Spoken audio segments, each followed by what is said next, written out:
Okay. So, status ప్రొఫైల్‌లో ఏంటి అనంటే అండి, ఫర్ ఎగ్జాంపుల్ ఆహ్, ఆథరైజేషన్ అనే ఒక కాన్సెప్ట్ మన క్లయింట్ బిజినెస్‌లో ఉన్నప్పుడు, ఈ ఆప్షన్‌ని యూజ్ చేసుకుంటామండి. అంటే ఇక్కడ మీరు ఇక్కడ మీరు డాక్యుమెంట్ టైప్‌ని క్రియేట్ చేస్తున్నారు. ఫర్ ఎగ్జాంపుల్ సేల్స్ ఆర్డర్ అనేది క్రియేట్ చేస్తున్నారు. ఓకే. ఈ సేల్స్ ఆర్డర్ అనేది క్రియేట్ చేసేటప్పుడు ఈ ఆప్షన్ ఇచ్చారనుకోండి. దాని మీనింగ్ ఏంటి అంటే, end user sales order create చేయగానే, ఆ డాక్యుమెంట్ ఈవెన్ సేవ్ చేసినా సరే ఆ వాల్యూస్‌తో డెలివరీ గాని, ఇన్వాయిస్ గాని మనం క్రియేట్ అనేది చేయలేమండి. సేల్స్ ఆర్డర్ డాక్యుమెంట్ సేవ్ చేసినా సరే, డెలివరీ డాక్యుమెంట్ గాని, ఇన్వాయిస్ గాని క్రియేట్ చేయలేం. అంటే మీనింగ్ ఏంటి అంటే, ఈ సేల్స్ ఆర్డర్ ఎవరైతే ఎండ్ యూజర్ క్రియేట్ చేస్తారో, వాళ్ళు ఆ డాక్యుమెంట్ ఆథరైజేషన్ కోసం హైయర్ అథారిటీకి పంపిస్తారండి. ఫర్ ఎగ్జాంపుల్ మేనేజర్ గాని, చైర్మన్ గాని వీళ్ళకి ఫార్వర్డ్ చేస్తారు. వాళ్ళు దానంతా క్రాస్ చెక్ చేసి వాలిడేట్ చేసిన తర్వాత, ఓకే చేసిన తర్వాత అప్పుడు మాత్రమే డెలివరీ గాని, ఇన్వాయిస్ గాని క్రియేట్ అవుతాయన్నమాట. అంటే అప్పుడు ఆ డాక్యుమెంట్స్ ఫర్దర్‌గా మనం క్రియేట్ చేయడానికి ఎస్ఏపీ యాక్సెస్ అనేది ఇస్తుంది. ఇక్కడ ఒక ఇంటర్వ్యూ క్వెషన్ ఉంది.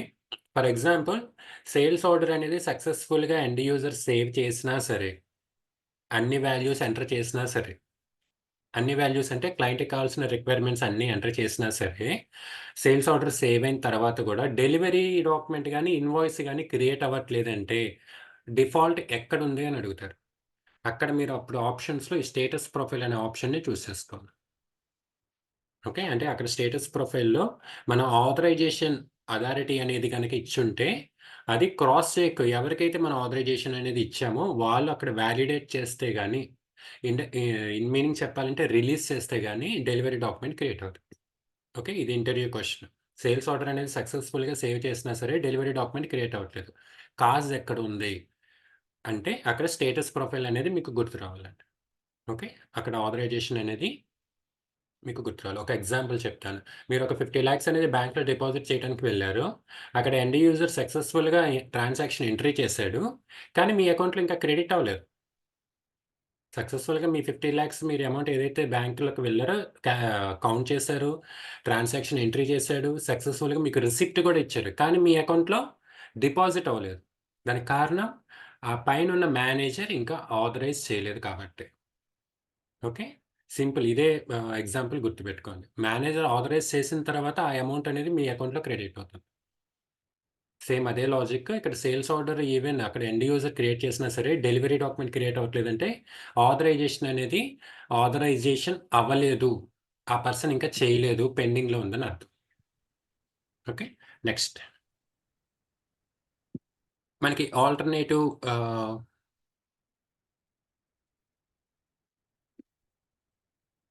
ఆల్టర్‌నేటివ్ సేల్స్ డాక్యుమెంట్ టైప్ 1, 2 అని ఉంటాయండి. సేల్స్ డాక్యుమెంట్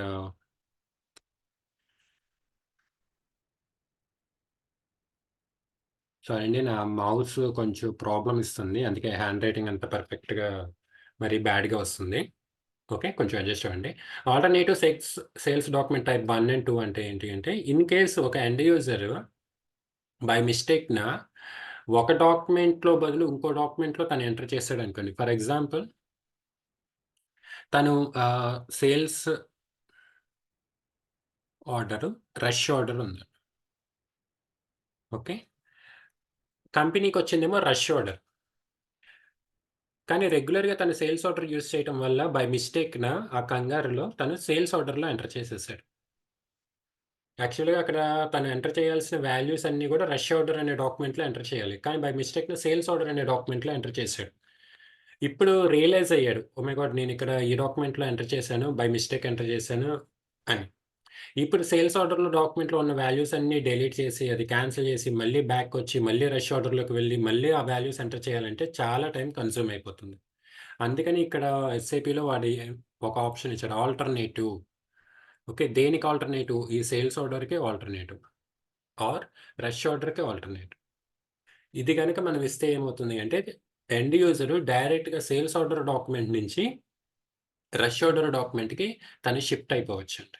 అంటే సేల్స్ ఆర్డర్‌లో ఏవైతే వాల్యూస్ అన్నీ ఎంటర్ చేశారో, ఆ వాల్యూస్ అన్నీ గూడా రష్ ఆర్డర్‌లో అప్‌డేట్ అయిపోతాయి. ఓకే. అలా అప్‌డేట్ అవ్వటం వల్ల ఏంటి అనంటే, తనకి టైం అనేది సేవ్ అవుతుంది. అలా మనం ఎన్ని డాక్యుమెంట్స్ ఇచ్చుకోవచ్చంటే, ఒక డాక్యుమెంట్‌కి 1 అండ్ 2 డాక్యుమెంట్స్ వరకు ఇచ్చుకోవచ్చు. అంటే సేల్స్ ఆర్డర్‌కి మన రష్ ఆర్డర్ గాని, అలాగే ఆహ్, క్యాష్ ఆర్డర్, క్యాష్ సేల్ ఈ 2 డాక్యుమెంట్స్ ఇచ్చుకోవచ్చు. అప్పుడు ఇన్ కేస్ రష్ ఆర్డర్ వల్ల సేల్స్ ఆర్డర్‌లో ఎంటర్ చేశారనుకోండి, వెంటనే ఓకే. సేల్స్ ఆర్డర్ నుంచి రష్ ఆర్డర్‌కి తను వెంటనే షిఫ్ట్ అయిపోవచ్చు. టైం అనేది అక్కడ ఎండ్ యూజర్‌కి సేవ్ అవుతుంది. Okay. Next option.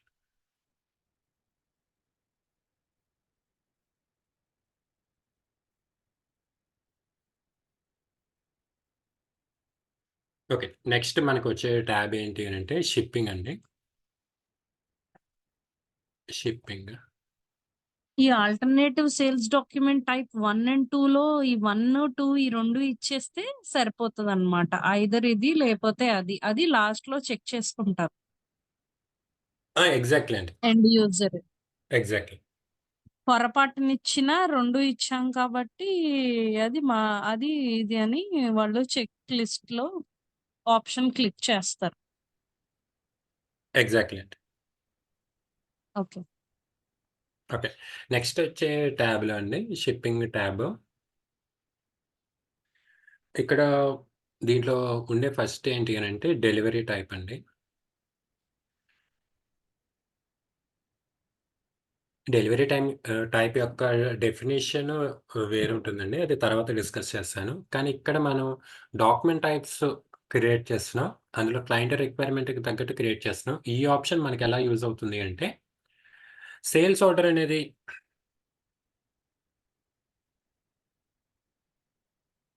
End user create చేస్తుంటే, ఏ టైప్ ఆఫ్ డెలివరీ డాక్యుమెంట్ అనేది క్రియేట్ అవ్వాలి. అదేంటి? డెలివరీ అనేది ఒకటే గదా! మళ్ళీ దాంట్లో టైప్స్ ఉంటాయా అంటే, యెస్ ఉంటాయి. Immediate delivery are ordinary delivery ఇలా డిఫరెంట్ టైప్స్ అనేవి ఉంటాయి డెలివరీస్. ఓకే. సో, ఈ సేల్స్ ఆర్డర్ అనేది క్రియేట్ చేసేటప్పుడు ఇమ్మీడియేట్ డెలివరీ క్రియేట్ అవ్వాలా? లేదంటే ఆర్డినరీ డెలివరీ టైప్ క్రియేట్ అవ్వాలా అనేది ఆప్షన్ ఇక్కడ చూస్ చేసుకుంటారు. ఓకే. డెలివరీ టైప్స్ అనేది డిఫరెంట్ థింగ్. అది నేను తర్వాత చెప్తాను. కానీ ఈ డెలివరీ టైప్‌కి మనం ఇక్కడ క్రియేట్ చేసే డాక్యుమెంట్ టైప్స్‌కి లింక్ ఇలా వస్తుందన్నమాట. అంటే ఫర్ ఎగ్జాంపుల్ క్యాష్ సేల్ ఉందనుకోండి. క్యాష్ సేల్‌కి డెలివరీ టైప్ ఏముండాలి? Immediate delivery. మీరు ఒక shopping mall cash on delivery. Cash on delivery అనేది ఒక డెలివరీ టైప్ అండి. మళ్ళీ అదొక డెలివరీ టైప్ అవుతుంది. Okay. Immediate delivery, ordinary delivery, cash on delivery ఇవన్నీ డిఫరెంట్ టైప్స్ ఆఫ్ డెలివరీస్ వస్తాయన్నమాట మనకి. ఇప్పుడు క్యాష్ సేల్ అనుకోండి. మీరు ఒక షాపింగ్ మాల్‌లో ప్రొడక్ట్స్ అనేవి తీసుకున్నారు. బిల్లింగ్ కౌంటర్ దగ్గరికి వెళ్లారు. అక్కడ మీరు ఏదైతే ప్రొడక్ట్స్ సెలెక్ట్ చేసారో వాళ్ళు బిల్ వేస్తారు గదా! ఇమ్మీడియేట్ డెలివరీ జరగాలి. అంటే వెంటనే డెలివరీ అనేది అయిపోవాలి. అంటే అప్పుడు డెలివరీ టైప్ ఏముండాలి? Immediate delivery. Immediate delivery with invoice. Exact అండి. ఇమ్మీడియేట్ డెలివరీ నెక్స్ట్ ఇన్వాయిస్ అనేది క్రియేట్ అయిపోవాలి. సో, అక్కడ క్రియేట్ చేసే సేల్స్ ఆర్డర్ ఏదైతే ఉంటుందో ఆర్ డెలివరీ డాక్యుమెంట్ ఏదైతే ఉంటుందో అది ఇమ్మీడియేట్‌లీగా ఉండాలి. అలాగే రష్ ఆర్డర్స్ కూడా ఇమ్మీడియేట్ డెలివరీ అనేది క్రియేట్ అవ్వాలండి. ఆ కంట్రోల్స్ మనం ఎక్కడ ఇస్తామంటే ఈ డెలివరీ టైప్స్‌లో ఇస్తాం. ఓకే. ఈ సేల్స్ ఆర్డర్ క్రియేట్ చేసేటప్పుడు డెలివరీ ఇమ్మీడియేట్ డెలివరీ ఉండాలి. ఈ సేల్స్ ఆర్డర్ క్రియేట్ చేసేటప్పుడు క్యాష్ ఆన్ డెలివరీ ఉండాలి. ఈ సేల్స్ ఆర్డర్ క్రియేట్ చేసేటప్పుడు ordinary delivery, regular delivery document ఉండాలి అనే కంట్రోల్ మనం ఈ డెలివరీ టైప్‌లో ఇస్తాం. ఓకే. అంటే మనకి జనరల్‌గా ఏంటి అంటే అండి స్టాండర్డ్ డెలివరీ, అలాగే రిటర్న్ డెలివరీ, అలాగే ఇమ్మీడియేట్ డెలివరీ, నెక్స్ట్ అలాగే ఇంకా ఇన్ డెప్త్‌గా చెప్పాలంటే అండి డెలివరీ టైప్స్‌లో ఎస్‌టీఓ డెలివరీ అని కూడా ఉంటుందండి. మీకిది కొత్త పాయింట్. ఎస్‌టీఓ అంటే స్టాక్ ట్రాన్స్‌ఫర్ ఆర్డర్ అండి. స్టాక్ ట్రాన్స్‌ఫర్ ఆర్డర్ అంటే మనం ఇంటర్నల్‌గా ఒక బ్రాంచ్ నుంచి ఇంకో బ్రాంచ్‌కి గనక స్టాక్ అనేది ట్రాన్స్‌ఫర్ చేస్తున్నామనుకోండి. అంటే ఒక ప్లాంట్ నుంచి ఇంకో ప్లాంట్‌కి దాన్ని స్టాక్ ట్రాన్స్‌ఫర్ ఆర్డర్ అంటారు. ఫర్ ఎగ్జాంపుల్ ఒక మారుతి సుజుకి కంపెనీ ఉందనుకోండి. ఒక ప్లాంట్‌లో కార్ ఇంజిన్స్ తయారవుతున్నాయి. ఓకే. ఒక ప్లాంట్‌లో కార్ యొక్క టైర్స్ తయారవుతున్నాయి. ఇప్పుడు ఈ 2 గూడా అసెంబ్లింగ్ ప్లాంట్‌కి పంపిస్తున్నాయనుకోండి. అసెంబ్లింగ్ ప్లాంట్‌కి. ఇక్కడ ఈ ట్రాన్స్‌పోర్ట్ ఐ మీన్ ఈ డెలివరీ టైప్ ఏంటి? ఎస్‌టీఓ అంటారు. అంటే ఇంటర్నల్ బిట్వీన్ ప్లాంట్స్‌కి మధ్య ట్రాన్సాక్షన్ జరిగినా సరే, వాటిని మనం బయట వ్యక్తులకి మనం ట్రాన్స్‌ఫర్ చేస్తున్నట్టుగానే కన్సిడర్ చేసి ఎంట్రీ అనేది చేస్తామండి. ఓకే. అంటే ఒక బ్రాంచ్ ఇప్పుడు విజయవాడ బ్రాంచ్ గుంటూరు బ్రాంచ్‌కి స్టాక్ అనేది ట్రాన్స్‌ఫర్ చేసుకుందనుకోండి. అక్కడ కూడా మనం సేమ్ సేల్స్ ఆర్డర్ క్రియేట్ చేస్తాము, డెలివరీ డాక్యుమెంట్ క్రియేట్ చేస్తాము, ఇన్వాయిస్ కూడా క్రియేట్ చేస్తాం. కానీ అవన్నీ ఇంటర్నల్‌గా ఉంటాయి.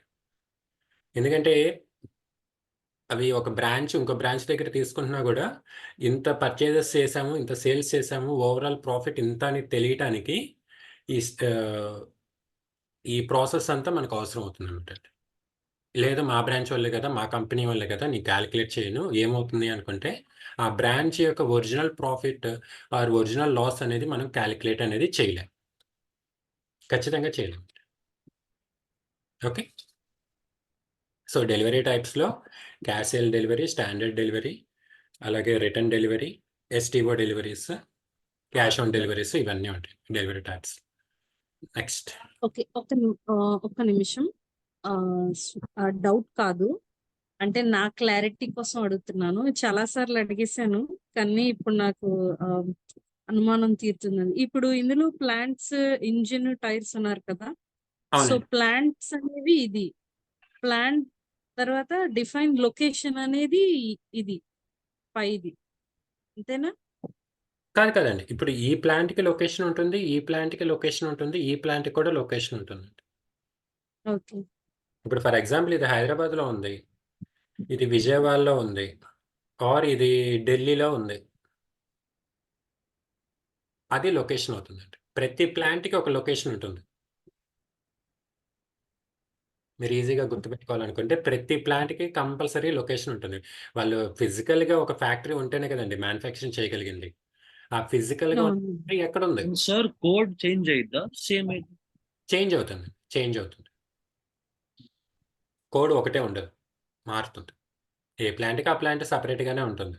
ఇప్పుడు మన విజయ డైరీ ఉంది. దగ్గర దగ్గర ఏపీలోనే వాళ్ళకి 83 ప్లాంట్స్ ఉన్నాయండి. 83 ప్లాంట్స్‌కి 83 డిఫరెంట్ కోడ్స్ ఉంటాయి. 83 డిఫరెంట్ లొకేషన్స్ ఉంటాయి. Vijayawada plant Vijayawada location. Nellore plant Nellore location ఉంటుంది. Okay sir. యెస్.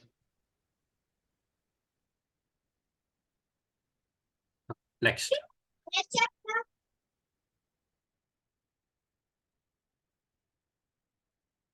నెక్స్ట్ అండి delivery black.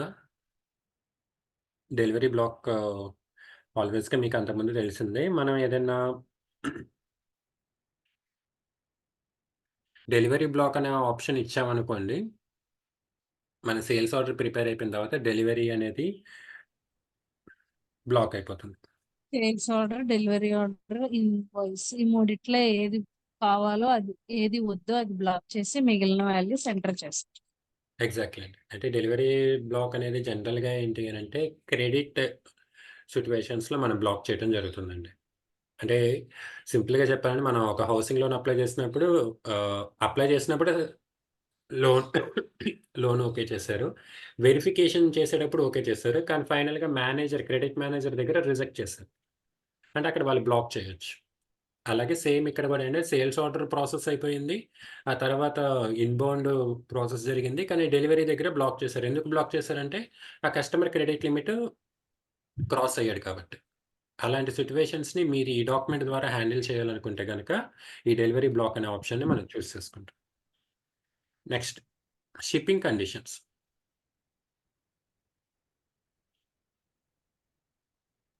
Sir delivery block ఒకసారి మళ్ళీ ఎక్స్‌ప్లెయిన్ చేస్తారా? డెలివరీ బ్లాక్ అంటే అండి ఇప్పుడు ఫర్ ఎగ్జాంపుల్ మీరు అమెజాన్‌లో ఆర్డర్ పెట్టారు. ఓకే. Sales order. ఆఫ్‌కోర్స్ మనం కొనేటప్పుడు మనం కొంటున్నాం కాబట్టి మనకి పర్చేజ్ ఆర్డర్. అమెజాన్ వాటికి అది సేల్స్ ఆర్డర్ అవుతుంది. ఆర్డర్ పెట్టాం. ఆర్డర్ పెట్టిన తర్వాత వాడక్కడ మీరు యాక్చువల్‌గా ఏంటి అనంటే మీరు ఈఎంఐ ద్వారా పే చేస్తారు. అంటే నో కాస్ట్ ఈఎంఐ కింద మీరు తీసుకున్నారనుకోండి ఫర్ ఎగ్జాంపుల్. ఆర్డర్ ప్రాసెస్ అంతా బానే జరిగింది. సక్సెస్‌ఫుల్‌గా వాళ్ళు రిసీవ్ చేసుకున్నారు. బానే ఉంది. ఇప్పుడు మన ప్రొఫైల్ చూసి గనక వీళ్ళకి సిబిల్ స్కోర్ సరిగ్గా లేదు. లేదంటే వీళ్ళు ఆల్రెడీ మన సైట్‌లో ఎక్కువ ప్రొడక్ట్స్ నో కాస్ట్ ఈఎంఐ ద్వారా తీసుకున్నారనుకున్నప్పుడు అమెజాన్ వాడు ఏంటి అంటే ఆ ప్రొడక్ట్ అనేది డెలివరీ జరగకుండా బ్లాక్ చేసేయొచ్చు. రిజెక్ట్ చేయొచ్చు.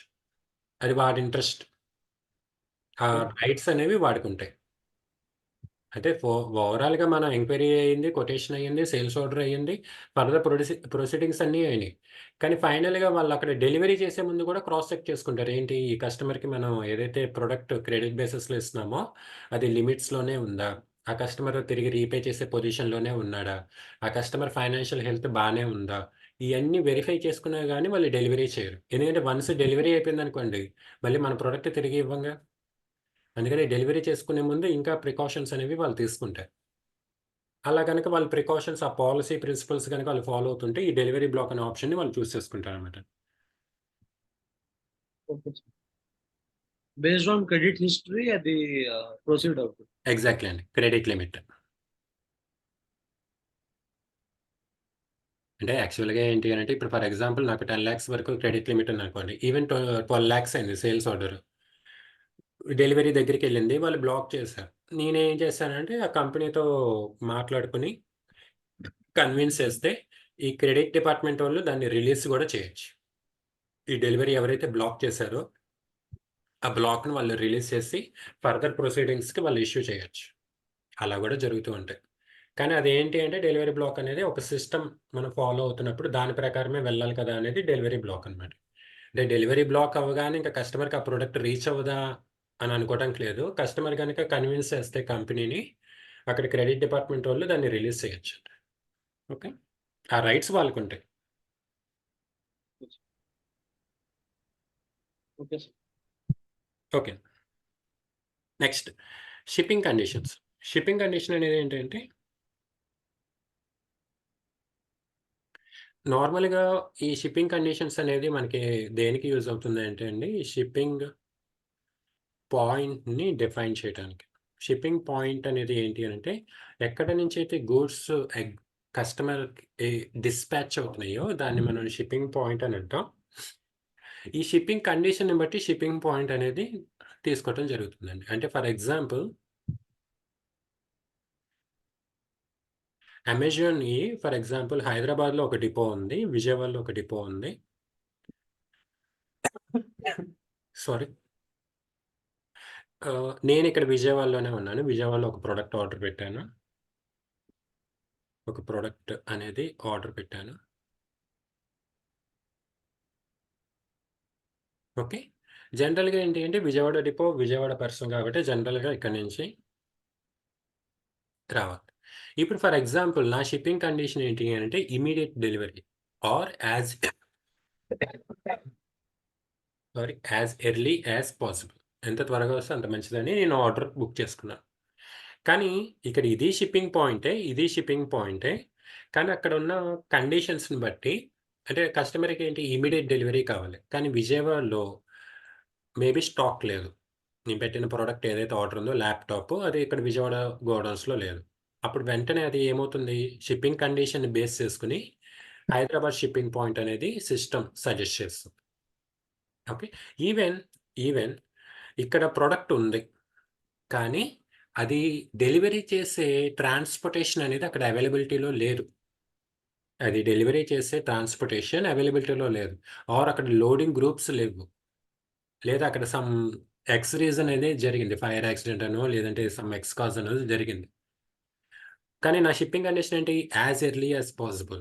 నాకు ఇమ్మీడియేట్ డెలివరీ కావాలి. అప్పుడు వెంటనే అది షిప్పింగ్ పాయింట్ అనేది ఇది తీసుకుంటుంది. అంటే ఎస్ఏపీ అది సజెస్ట్ చేస్తుంది. ఫర్ ఎగ్జాంపుల్ నా షిప్పింగ్ కండిషను నా షిప్పింగ్ కండిషను స్టాండర్డ్ డెలివరీ అనుకోండి. అంటే ఆర్డినరీగా ఎంత టైం అయితే పడుతుందో అంత టైమ్ నేను వెయిట్ చేస్తానని చెప్పాను.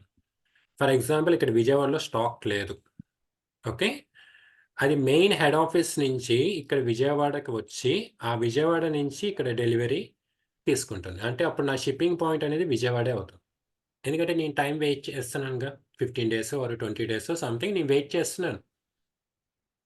సో, ఈ టైంలో మెయిన్ హెడ్ ఆఫీస్ నుంచి విజయవాడకి ఆ ప్రొడక్ట్ రీచ్ అవ్వటం, విజయవాడ నుంచి ఈ కస్టమర్‌కి రీచ్ అయ్యే టైము వాళ్ళకి కాలిక్యులేట్ అయిందనుకోండి. అంటే ఆ టైం సరిపోతుందనుకోండి. ఈ 15 డేస్. నేను 15 డేస్ వరకు వెయిట్ చేస్తానని చెప్పాను. ఈ 15 డేస్‌లో ఈ ప్రాసెస్ అంతా జరుగుతుందనుకుంటే, నా షిప్పింగ్ పాయింట్ ఏమవుతుంది? విజయవాడే అవుతుంది. ఓకే. అంటే అక్కడ షిప్పింగ్ కండిషన్‌ని బట్టి షిప్పింగ్ పాయింట్ అనేది డిఫైన్ చేస్తుంది. మీరెప్పుడైనా అబ్జర్వ్ చేయండి అమెజాన్‌లో ఫ్రీ డెలివరీ అని ఉంటుంది. చార్జ్, డెలివరీ 2 ఉంటాయండి. ఫ్రీ డెలివరీ మీరు క్లిక్ చేసినప్పుడు ఒక షిప్పింగ్ పాయింట్ ఐ మీన్ ఒక షిప్పింగ్ పాయింట్ అప్డేట్ అవుతుంది.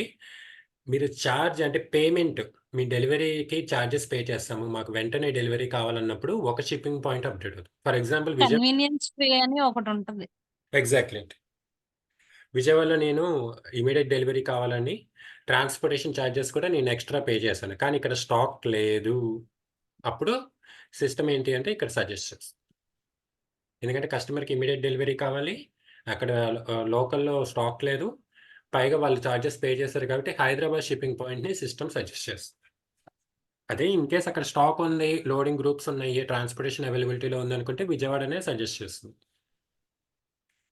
ఓకే. అదే నేను ఆర్డినరీ డెలివరీ అనుకోండి. లేదు నేను 15 డేస్ వరకు వెయిట్ చేస్తాననుకుంటే, ఆ 15 డేస్ టైము ఇక్కడ స్టాక్ రావటానికి, డెలివరీ చేయడానికి సరిపోతుందనుకుంటే విజయవాడనే సజెస్ట్ చేస్తుంది.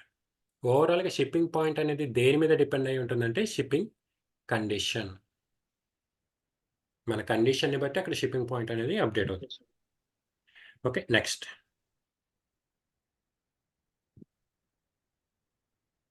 Delivery related billing type.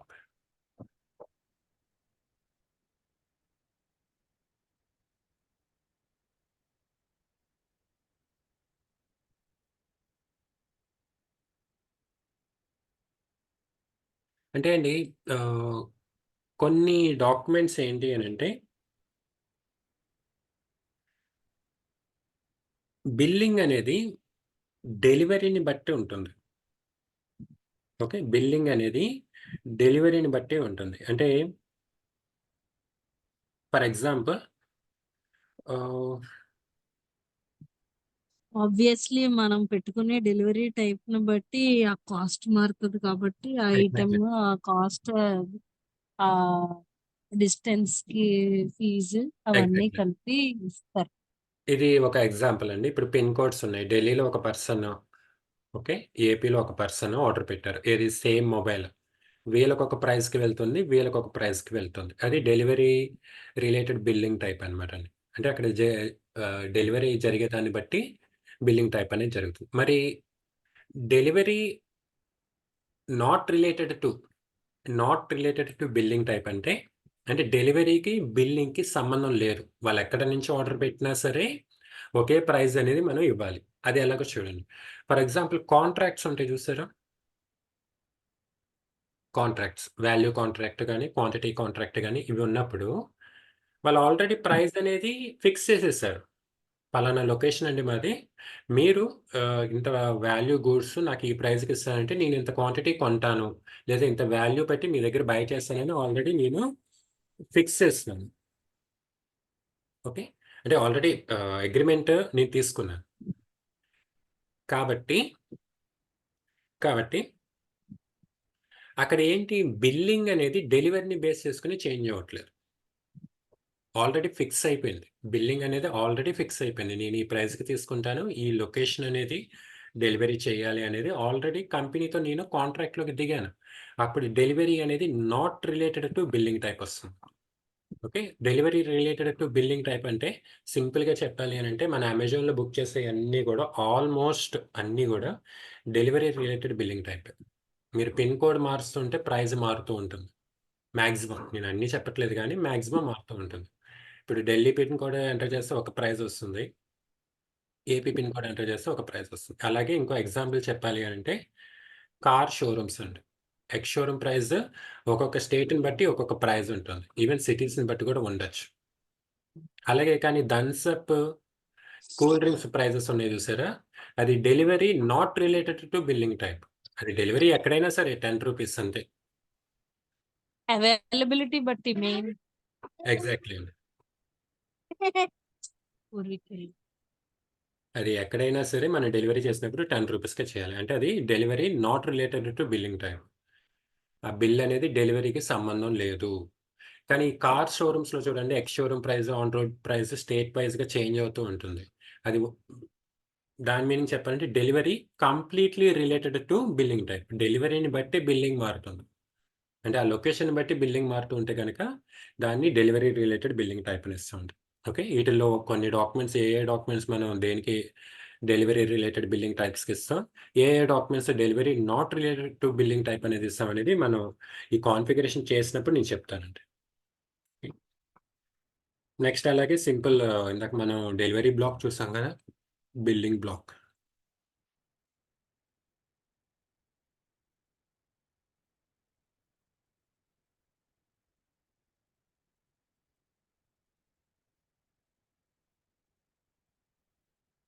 Okay అండి. నాకిక్కడ ఒక చిన్న క్వెషన్ అడుగుతాను. మీరు ఆలోచించి చెప్పండి.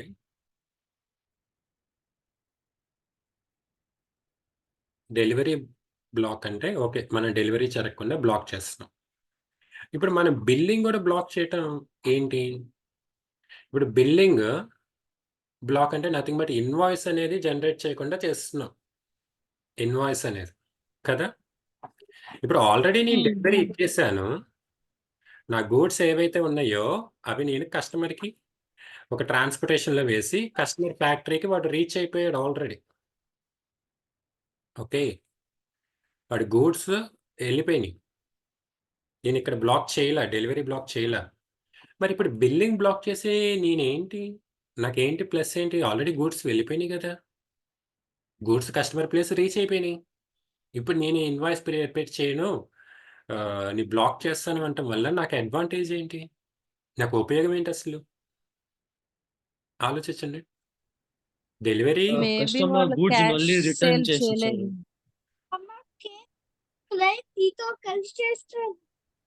క్యాష్ పే చేసి ఉండరు. కస్టమర్ అది క్యాష్ ఆన్ డెలివరీ అయ్యుండదు. ఓకే అండి. కస్టమర్ గూడ్స్ మళ్ళీ రిటర్న్ చేసేసారు. ఓకే. కస్టమర్ గూడ్స్ రిటర్న్ చేసేస్తారు. ఓకే. ఆల్వేస్‌గా కస్టమర్ అనేవాళ్ళు గూడ్స్ రిటర్న్ జేస్తారు. ఈవెన్ నేను బిల్లింగ్ బ్లాక్ చేయకపోయినా రిటర్న్ చేయొచ్చు కదా! ఇప్పుడు నేను బిల్లింగ్ గూడా బ్లాక్ చేయలేదు. ఇన్వాయిస్ ఇచ్చేసాను. రిటర్న్ చేయమని చెప్పొచ్చుగా నేను. ఆల్వేస్‌గా చెప్పొచ్చు.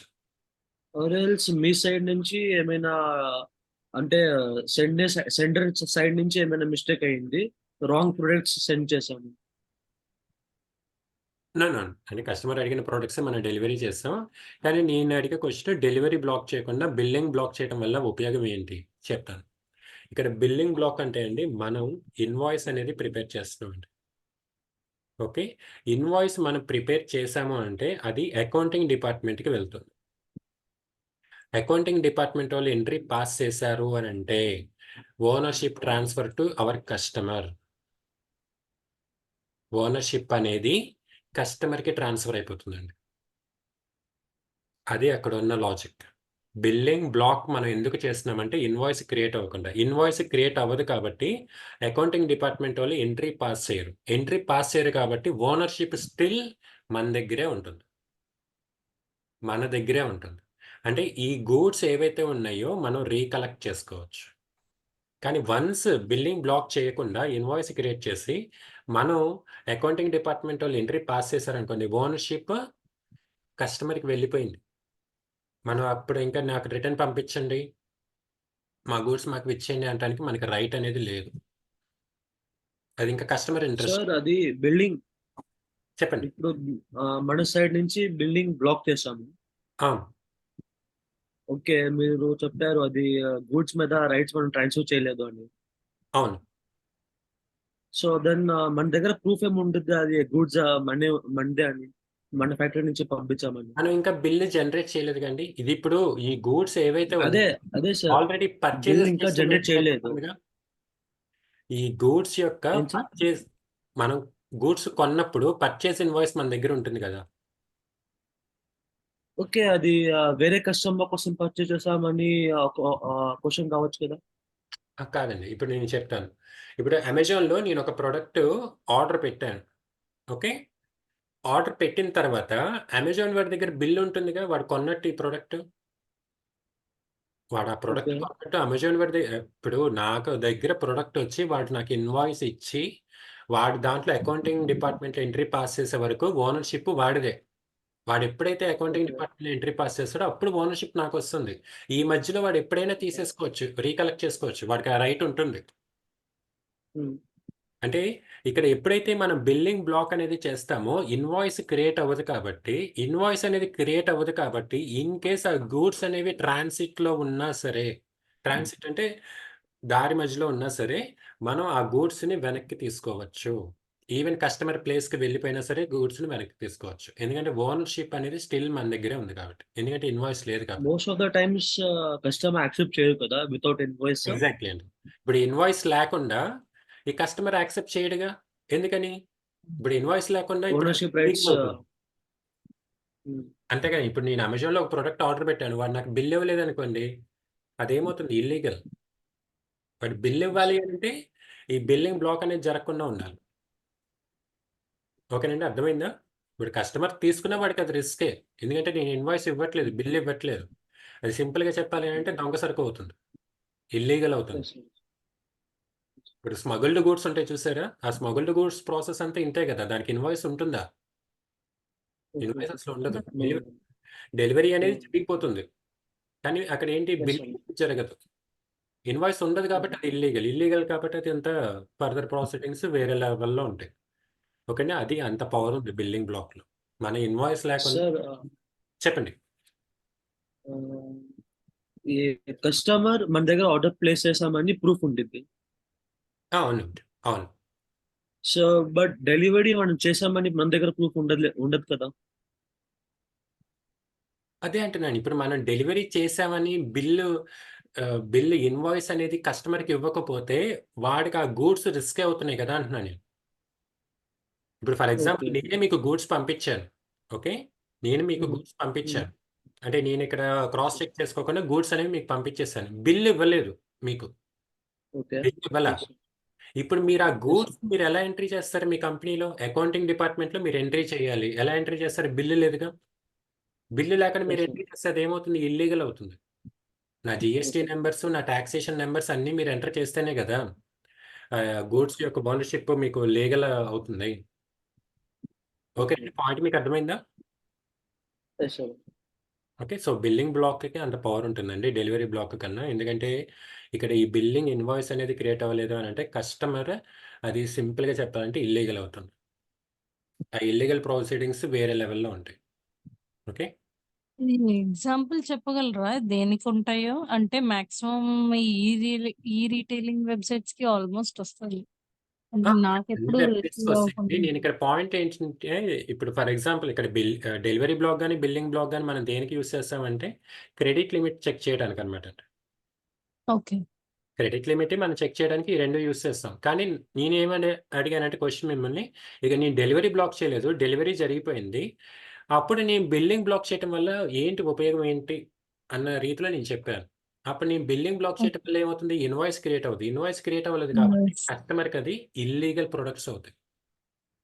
ఇల్లీగల్ ప్రొడక్ట్స్ అవుతాయి. ఎందుకంటే లైసెన్స్ లేదు. టాక్సేషన్ డీటెయిల్స్ లేదు. ఎవరు సప్లై చేశారో తెలీదు. సింపుల్‌గా చెప్పాలి అంటే. ఎవరు సప్లై చేశారో తెలీదు. అది ఇల్లీగల్ అవుతుంది కాబట్టి కస్టమర్ దాన్ని యాక్సెప్ట్ చేయలేడు. ఓకే అండి. అందుకని కంపల్సరీ బిల్లింగ్ బ్లాక్ అనేది గూడా మనకి చాలా బాగా యూజ్ అవుతుంది. ఓకే. ఓకేనండి. మీకు అర్థమైందా? Yes, sir. ఓకే. ఓకే. సరే అండి. ఈ రోజుకి ఈ సెషన్ క్లోజ్ చేస్తున్నానండి. రేపు ఇదే కాన్ఫిగరేషన్‌తో మనం డాక్యుమెంట్ టైప్ అనేది ఒకటి మన ఎస్ఏపీ సాఫ్ట్‌వేర్‌లో క్రియేట్ చేద్దాం. దాని నుంచి నెక్స్ట్ ప్రొసీడింగ్స్ అనేవి మనం ఫాలో అవుదాం. ఓకే. నేను ఈరోజు సెషన్ ఇంతటితో క్లోజ్ చేస్తున్నాను.